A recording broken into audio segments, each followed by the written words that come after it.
नमस्कार, Sridevi classes YouTube channel पर एक बार फिर आपका स्वागत है। इन दिनों हम अपनी ग्रामर प्लेलिस्ट में इंग्लिश टेंसेस को हमारे साथी गौरी शंकर जी धिंगड़ा की मदद से समझा रहे हैं। तो आज धिंगड़ा जी आपको समझा रहे हैं सिंपल पास्ट टेंस। तो शुरू करते हैं धिंगड़ा जी की क्लास। हेलो व्यूअर्स, मैं जीएस धिंगड़ा। तो शुरू करते हैं आज का टॉपिक सिंपल पास्ट यानी past indefinite tense. Past indefinite tense में हिंदी में जो वाक्य होते हैं उनकी पहचान होती है कि उन वाक्यों के आखिर में आ, ई, ए, या, ये, ता था, ती थी, ते थे इस प्रकार की ध्वनि आती है। जैसे वह बाजार गया, मैंने पुस्तक पढ़ी, उसने खाना पकाया इत्यादि। इस टेंस का प्रयोग अपने किसी की भूतकाल की दिनचर्या, पास्ट का रूटीन या कोई कहानी वगैरह सुनाने में या फिर किसी प्रकार की ऐतिहासिक घटना की सिचुएशन बताने के लिए करते हैं। सिंपल पास्ट या पास्ट इंडेफिनिट टेंस में जिन एडवर्ब्स या हिंटिंग वर्ड्स का प्रयोग होता है वो एडवर्ब्स और हिंटिंग वर्ड्स हैं यस्टरडे, लास्ट प्लस टाइम यानी लास्ट के साथ कोई भी समय लग जाए, last year, last month, last week कोई भी लग जाए, और ago, long long ago, in the past, in olden days, in the ancient time, in 2005 की जगह पीछे का कोई भी समय आ सकता है, in childhood, in school days, as soon as, इस तरह की एडवर्ब्स का प्रयोग होता है। आप इन एडवर्ब्स को अच्छे से याद कर लेना। यस्टरडे, लास्ट प्लस टाइम ये एडवर्ब्स ज्यादा आती हैं। इसके अलावा भी जितनी एडवर्ब्स हैं उनको आपको अच्छे से लर्न कर लेना है जिससे कि आप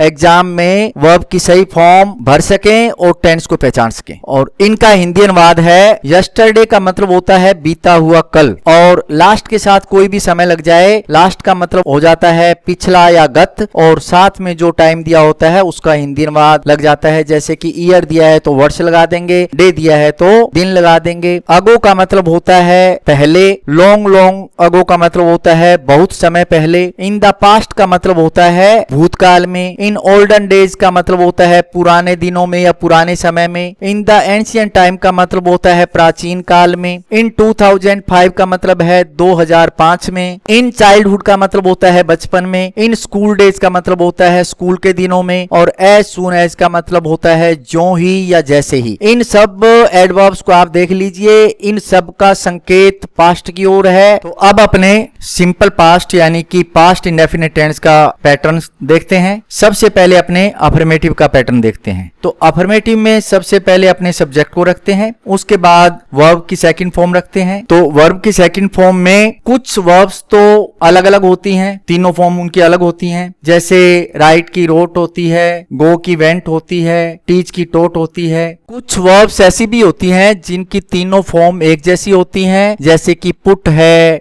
उसकी सेकंड फॉर्म भी पुट होती है, शट है उसकी सेकंड फॉर्म भी शट होती है, रीड है उसकी सेकंड फॉर्म रेड होती है, हालांकि स्पेलिंग उसकी समान होती है। और कुछ ऐसी वर्ब भी होती हैं जिनकी थर्ड और सेकंड फॉर्म समान होती है, तो वो ज्यादातर ईडी वाली फॉर्म्स होती हैं, प्लेड, क्राइड। अगर उससे पहले हैज, हैव या हैड का प्रयोग हुआ है तो वो थर्ड फॉर्म है, और अगर हैज, हैव या हैड का प्रयोग नहीं हुआ है तो वो सेकंड फॉर्म है। और उसके बाद अपने इस पैटर्न में ऑब्जेक्ट को रखेंगे और ऑब्जेक्ट के बाद remaining part of the sentence रखेंगे और अपना जो सेंटेंस है वो कंप्लीट हो जाएगा। नेगेटिव के पैटर्न में सब्जेक्ट को पहले रखते हैं, इसमें भी पहले रखेंगे, उसके बाद अपने हेल्पिंग वर्ब के रूप में डिड का प्रयोग करेंगे क्योंकि वाक्य नेगेटिव है इसलिए। फिर उसके बाद नोट रखेंगे, नोट के बाद वर्ब की फर्स्ट फॉर्म का प्रयोग करेंगे। और ये हमें ध्यान रखना है कि जब डिड का प्रयोग हो जाता है सिंपल पास्ट टेंस में तो उसके बाद फिर उस सेंटेंस में वर्ब की फर्स्ट फॉर्म का प्रयोग करते हैं। अब हम सिंपल पास्ट टेंस के इंटेरोगेटिव सेंटेंसेस के पैटर्न देखेंगे। तो जैसा कि आपको पता है कि इंटेरोगेटिव सेंटेंस दो प्रकार के होते हैं। कुछ सेंटेंस हेल्पिंग वर्ब से शुरू होते हैं जिनका हिंदी अनुवाद जो है वो क्या से शुरू होता है, जैसे कि इसमें हेल्पिंग वर्ब डिड है उससे शुरू होंगे। और WH वर्ड से जो सेंटेंस शुरू होते हैं उनका हिंदी अनुवाद जब बनाते हैं तो उसमें संबंधित WH वर्ड का हिंदी अनुवाद जो है वाक्य के बीच में आता है। अब पहले अपने देखते हैं हेल्पिंग वर्ब से शुरू होने वाले प्रश्नों का इंटेरोगेटिव सेंटेंसेस का पैटर्न। तो सबसे पहले अपने हेल्पिंग वर्ब के रूप में डिड को प्लेस करेंगे, उसके बाद सब्जेक्ट को रखेंगे। सब्जेक्ट के बाद अगर सेंटेंस नेगेटिव हुआ तो अपने नोट लगाएंगे, अगर नेगेटिव नहीं होगा तो नहीं लगाएंगे। उसके बाद वर्ब की फर्स्ट फॉर्म रखेंगे, उसके बाद ऑब्जेक्ट को रखेंगे और लास्ट में अपने remaining part of the sentence रखते हुए क्वेश्चन मार्क लगाएंगे।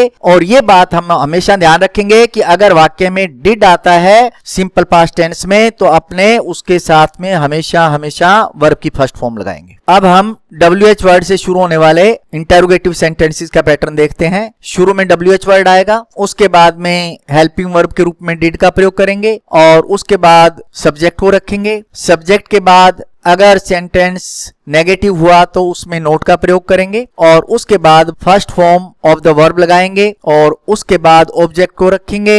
अंत में remaining part of the sentence लगाते हुए क्वेश्चन मार्क लगाएंगे, यानी कि मार्क ऑफ इंटरोगेशन लगाएंगे। इस बात का हमें ध्यान रखना है कि सेंटेंस चाहे इंटेरोगेटिव हो या नेगेटिव हो, सिंपल पास्ट टेंस में हमेशा डिड के साथ वर्ब की फर्स्ट फॉर्म का प्रयोग करेंगे, क्योंकि डिड अपने आप में सेकंड फॉर्म है। सिंपल पास्ट टेंस होने पर भी डिड आने पर अपने वर्ब की फर्स्ट फॉर्म का प्रयोग करेंगे। अब तक हमने सिंपल पास्ट टेंस यानी कि पास्ट इंडेफिनिट टेंस के पैटर्न्स देखे, उनकी पहचान देखी, उनकी सिचुएशन के बारे में बात की। अब अपने इस टेंस के कुछ एग्जांपल्स देखते हैं। तो अब आपको स्क्रीन पर कुछ शब्द नीले अक्षरों में दिखाई दे रहे हैं, वो अपने इस टेंस के हिंटिंग वर्ड या एडवर्ब्स हैं। इन्हीं से हमें पता चलता है कि ये जो सेंटेंसेस हैं ये सिंपल पास्ट टेंस के हैं और उसके अकॉर्डिंग अपने को वर्ब भरनी है। जो शब्द दिए हैं वो दे रखे हैं last year, last night, last Monday, yesterday. पहला एग्जांपल देखते हैं, आई सर्व टी टू द गेस्ट्स। इसमें सब्जेक्ट अपने आई है और इसमें पास्ट की किसी घटना का जिक्र है, इसलिए इसमें वर्ब की सेकंड फॉर्म का प्रयोग हुआ है। उसके बाद में ऑब्जेक्ट के रूप में टी का प्रयोग हुआ है और फिर जो गेस्ट्स हैं ऑब्जेक्ट के रूप में आया है। अब कई बार सेंटेंस में एडवर्ब एडवर्ब नहीं आती तो अपने को सिचुएशन के हिसाब से समझना होता है कि ये सेंटेंस किस टेंस में है। दूसरा एग्जांपल अपने देखते हैं, they visited the red fort last year. इसमें अपने पास हिंट है, एडवर्ब है लास्ट ईयर, जिससे अपने को इस बात का कंफर्म हो जाता है कि ये सिंपल पास्ट टेंस का वाक्य है और उसके हिसाब से अपने पैटर्न को फॉलो करते हुए सेंटेंस को कंप्लीट करते हैं। सबसे पहले अपने सब्जेक्ट दे का, उसके बाद वर्ब की सेकंड फॉर्म का और उसके बाद में द रेड फोर्ट जो कि ऑब्जेक्ट है उसका और आखिर में अपने एडवर्ब के रूप में लास्ट ईयर का प्रयोग करेंगे। इस प्रकार अपना सेंटेंस कंप्लीट हो जाएगा। अब तीसरा एग्जांपल देखते हैं। इसमें सबसे पहले अपने सब्जेक्ट का प्रयोग करते हैं, उसके बाद वर्ब की सेकंड फॉर्म का प्रयोग करते हैं जैसे कि इसमें वॉच्ड का प्रयोग किया है। उसके बाद में ऑब्जेक्ट का प्रयोग करेंगे जैसे कि अपने मूवी शब्द का यहाँ पर प्रयोग हुआ है और उसके बाद अपने जो एडवर्ब है लास्ट नाइट उसको रखेंगे। फोर्थ सेंटेंस में ये अपना सेंटेंस जो है वो नेगेटिव है और फोर्थ सेंटेंस में सबसे पहले अपने दे का प्रयोग किया है, उसके बाद अपने डिड नॉट और फर्स्ट फॉर्म का प्रयोग करेंगे, क्योंकि सेंटेंस नेगेटिव होता है तो अपने डिड नॉट और फर्स्ट फॉर्म का प्रयोग करते हैं। उसके बाद में अपने जो जगह का नाम दिया हुआ है द स्टेशन उसको रखेंगे और उसके बाद ऑन टाइम ये अपने फ्रेज आई है इसको रखेंगे और आखिर में अपने एडवर्ब के रूप में लास्ट मंडे का प्रयोग करेंगे। फिफ्थ जो सेंटेंस है वो है she did not cook rice yesterday. जैसा कि नेगेटिव सेंटेंस में अपने करते हैं, सबसे पहले सब्जेक्ट को रखते हैं, उसके बाद अपने डिड नॉट का प्रयोग करते हैं और उसके बाद वर्ब की फर्स्ट फॉर्म का प्रयोग करते हैं और उसके बाद में ऑब्जेक्ट का प्रयोग करते हैं जैसा कि इसमें राइस का प्रयोग किया गया है और आखिर में अपने जो पास्ट का कोई भी टाइम दिया होता है एडवर्ब दी होती है उसको रखते हैं जैसे कि इसमें अपने यस्टरडे का प्रयोग किया है। सिक्स्थ सेंटेंस जो है अपना वो है इंटेरोगेटिव सेंटेंस। तो इंटेरोगेटिव सेंटेंस है और वो भी है हेल्पिंग वर्ब से। इसका हिंदी अनुवाद क्या से शुरू होगा, तो ये शुरू हो रहा है हेल्पिंग वर्ब से और हेल्पिंग वर्ब अपने इस टेंस की होती है डिड, उसका प्रयोग किया गया है। उसके बाद अपने यू सब्जेक्ट का प्रयोग किया है, उसके बाद वर्ब की फर्स्ट फॉर्म के रूप में लर्न का प्रयोग किया है, लर्न के बाद अपने योर लेसन जो कि ऑब्जेक्ट है उसको रखा है और आखिर में अपने यस्टरडे जो कि अपनी एडवर्ब है पास्ट की ओर संकेत करती है उसको रखा है। सेवेंथ सेंटेंस भी इंटेरोगेटिव है लेकिन इंटेरोगेटिव में नेगेटिव है। तो इंटेरोगेटिव का अपने को पता चला है, एक तो लास्ट में क्वेश्चन मार्क है और दूसरी बात सेंटेंस के शुरू में हेल्पिंग वर्ब के रूप में डिड का प्रयोग हुआ है। इंटेरोगेटिव अगर हेल्पिंग वर्ब से होता है और सिंपल पास्ट टेंस होता है तो उसमें शुरू में डिड का प्रयोग करते हैं, उसके बाद अपने सब्जेक्ट का प्रयोग करते हैं जो कि इसमें ही है, और उसके बाद अपने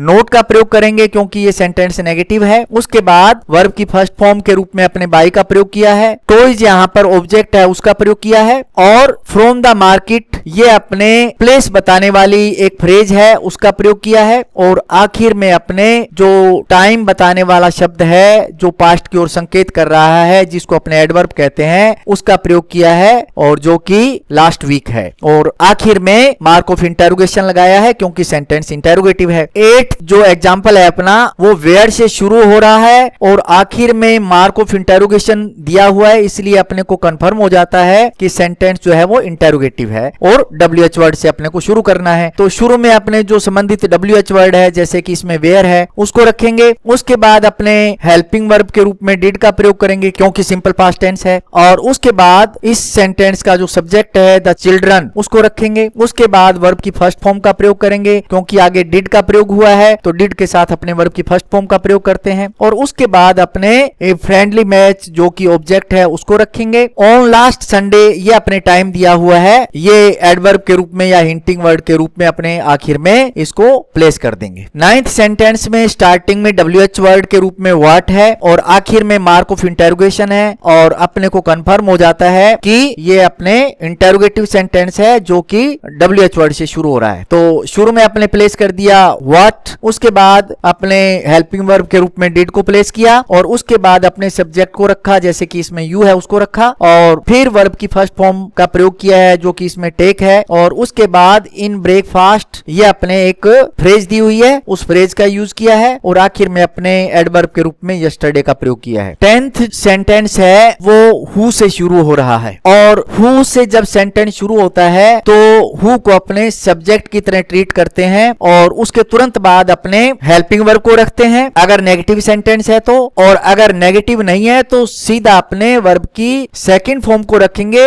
अगर सिंपल पास्ट टेंस है तो। चूंकि ये नेगेटिव सेंटेंस है इसलिए अपने डिड नॉट और फर्स्ट फॉर्म का प्रयोग किया है, और उसके बाद में अपने ऑब्जेक्ट के रूप में योर बर्थडे पार्टी का यूज किया है, और आखिर में अपने एडवर्ब के रूप में लास्ट ईयर शब्द का प्रयोग किया है, और आखिर में क्योंकि इंटेरोगेटिव सेंटेंस है मार्क ऑफ इंटेरोगेशन लगाया है। तो व्यूअर्स अब आपके लिए यहाँ पर मैंने एक एक्सरसाइज दी है, इसमें आपको वर्ब की सही फॉर्म फिलअप करनी है और सेंटेंसेज आपके सामने दिए हैं और इनके आंसर जो है वो वीडियो के लास्ट में आपको मिल जाएंगे, तो आपको इतनी देर में इनको सोल्व करना है। और पहला जो एग्जांपल है वो दे रखा है वी, उसके बाद ब्लैंक दिया हुआ है और लास्ट में वर्ब जो है ब्रैकेट में गो दी हुई है, और इस सेंटेंस में लास्ट में एक शब्द आया है लास्ट वीक। इससे आपको तय करना है कि आखिर में इसमें आपको कौन सी वर्ब भरनी है। दूसरा एग्जांपल है शी और उसके बाद में ब्लैंक है, उसके बाद में ब्रैकेट में जो है वो नोट वॉश वर्ब दी हुई है और वर्ड दिया हुआ है यस्टरडे, ये आपका हिंटिंग वर्ड है, इसके हिसाब से आपको वर्ब फिलअप करनी है। तीसरा एग्जांपल है आई और उसके बाद है ब्लैंक, वर्ब आपको दे रखी है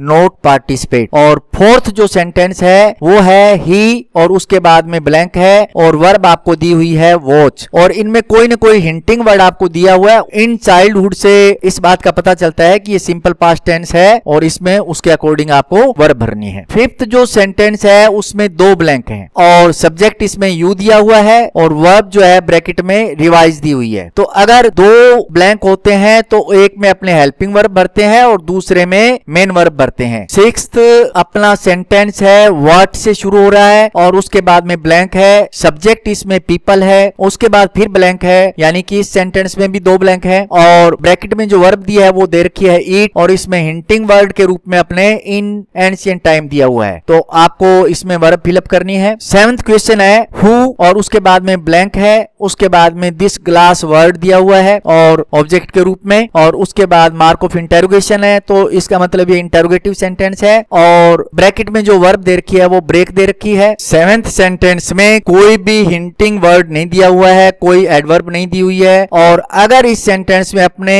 who breaks this glass simple present tense के हिसाब से वर्ब भर देते हैं तो इसका मतलब ये हो जाएगा कि कोई गिलास रोज रोज तोड़ता है, जबकि ऐसा कभी होता नहीं है, इसलिए अपने इसको सिंपल पास्ट टेंस मानते हुए उसके हिसाब से वर्ब भरेंगे। एट्थ सेंटेंस है वो भी हु से शुरू हो रहा है और उसमें हिंट अपने पास दिया हुआ है यस्टरडे और ब्रैकेट में वर्ब दे रखी है not attend, simple past tense के हिसाब से वर्ब फिलअप कर देंगे। 9th जो सेंटेंस है वो वाई से शुरू हो रहा है, इंटेरोगेटिव सेंटेंस है, ब्रैकेट में वर्ब दे रखी है रिटर्न, इसमें ब्लैंक 2 दिए हुए हैं, तो 2 ब्लैंक होने का मतलब होता है कि अपने को एक में हेल्पिंग वर्ब भरनी है और एक में मेन वर्ब भरनी है। और इसमें लास्ट नाइट जो है वो अपना हिंट है, उससे अपने कंफर्म होता है कि ये सिंपल पास्ट टेंस है। 10th जो सेंटेंस है उसमें 2 अपने ब्लैंक दिए हुए हैं और वर्ब जो है वाटर दी हुई है, हिंटिंग वर्ड के रूप में यस्टरडे दिया हुआ है और इसके अकॉर्डिंग अपने सिंपल पास्ट टेंस के हिसाब से वर्ब भरेंगे। और अगर 2 ब्लैंक होते हैं तो एक में अपने हेल्पिंग वर्ब भरते हैं और दूसरे